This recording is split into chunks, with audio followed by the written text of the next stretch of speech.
Happy birthday. I spent years mistaking self awareness for self change. And knowing that you should not do the behavior and knowing how to analyze and dissect it and clinically label it is not the same as just literally not doing it anymore. And obviously, we're in a society now where we're so overstimulated all the time. Like, even if we try not to be not necessarily like manipulated, but just programmed, right? Like if you don't want to be intaking information, there's no way for us to not do that anymore unless we're literally just laid out on the grass in the middle of the forest with no one and nothing. But even then, obviously, we're still affected.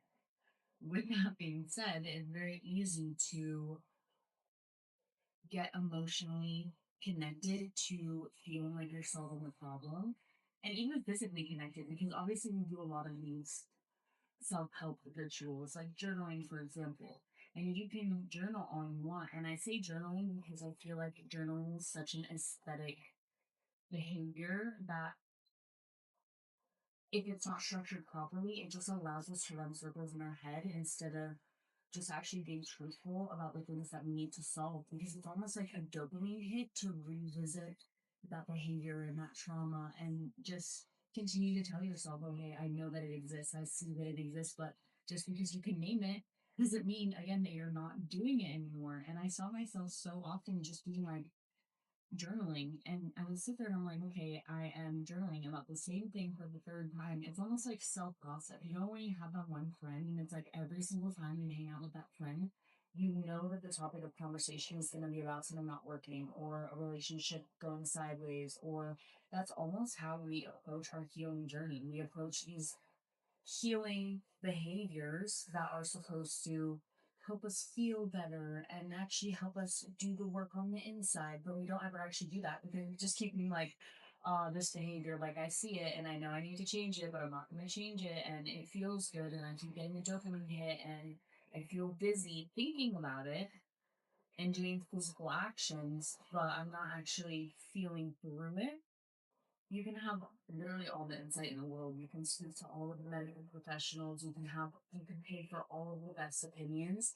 At the end of the day, your life and your journey is yours. And I think that it's amazing that we reach out and try to collect.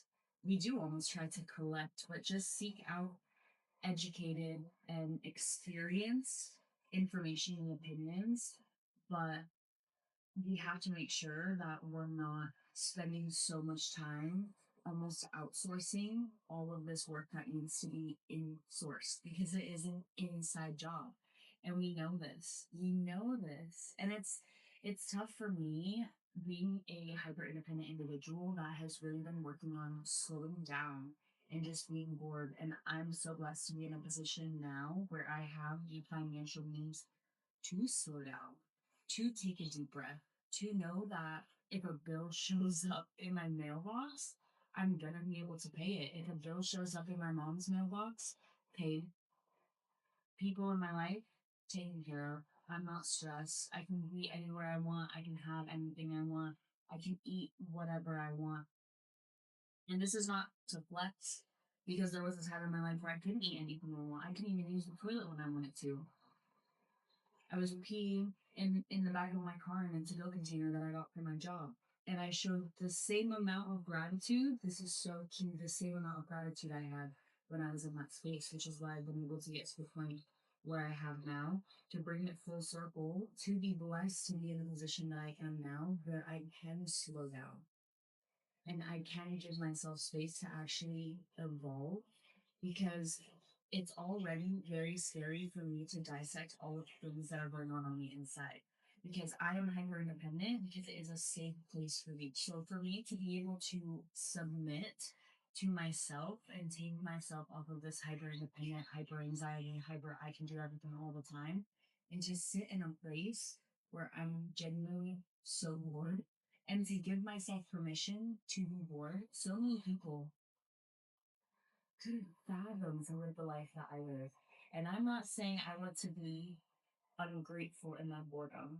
I am extremely grateful in my boredom. And I think that's my whole point. When we live in a world where attention and Again, not manipulation, but just you are a target. Your attention is a target, and where you choose to put it is so important and is really what's gonna dictate where the rest of your life goes. And obviously, all of these things are made with the choices that we make, but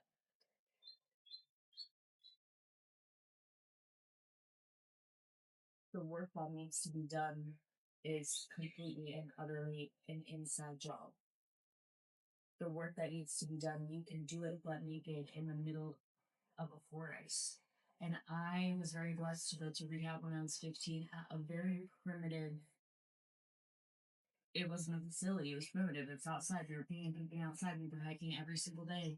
And it's looking back on it now, I know a lot of the girls that were there when you first arrived, you can see just how unrelaxed their nervous system is, how much anxiety they have. And it was not surprising to me that a lot of these girls turned to drugs and stimulants and validation from people. And because at such a young age, they had such a deep wound that they were trying to heal. And nobody knew how to actually help them tap into that feeling that was going on inside them.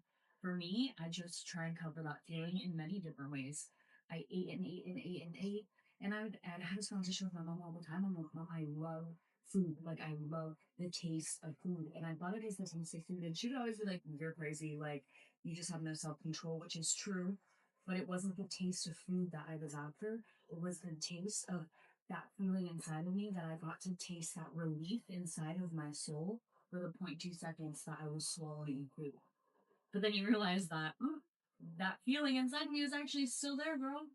It's still there because you didn't actually solve a problem. You just tried to shove a bunch of stuff down your throat, and it kept it for not even a minute. Like, try again next time. So I did try again next time.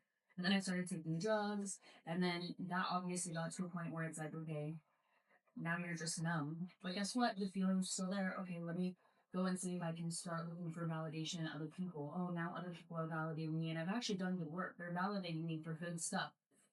I'm walking on stages, I'm speaking in front of hundreds, thousands of people. I've made such and such money, I've helped with such and such families, such and such people. And for some reason, why do I still feel that burn in my soul? Because it doesn't matter if you stay up until 3 o'clock in the morning every single day. It doesn't matter if you're the first one into the office and the last one to leave in the morning. It doesn't matter if you try and eat all the healthy food and you put yourself in timeout and you don't eat any of the chocolate. And even if you lose the weight and you're in a calorie deficit, the weight might be gone, but the burden that you were carrying and all that baggage is still there. And you're going to gain that weight right back again because you didn't actually feel the reason that you were doing it in the first place. So all of this just, I feel like, to be fair, in all of the videos that I've done since the beginning, which is about a couple weeks now, really the determining factor or like the common denominator of all of it is just to slow down, which I guess I can just speak through my experience and I will continue to speak through the things that I've been through and where I'm at. But it's just to slow down and it's so hard to be bored. I just float around in the pool. I'll have to show you that video and I'm just floating around in the pool and I'm like, what did I say? Clock in or walk in. And I just yelling, clock in or walk in. Well, it's actually walk in or walk in. Let me make sure I'm not promoting the 9 to 5. But, anyways, not 9 to 5s are good. They get us where we need to be. It's a simple system that we can follow the rules. So then we need the system, you know? And we go system hopping from there. But, anyways, self awareness. Make sure that you are actually trying to change and not just become aware of the things that we need to change. We will go so much further, so much faster. So that is all for today. Leave a comment, thoughts, feelings, topics. Yeah. See you tomorrow.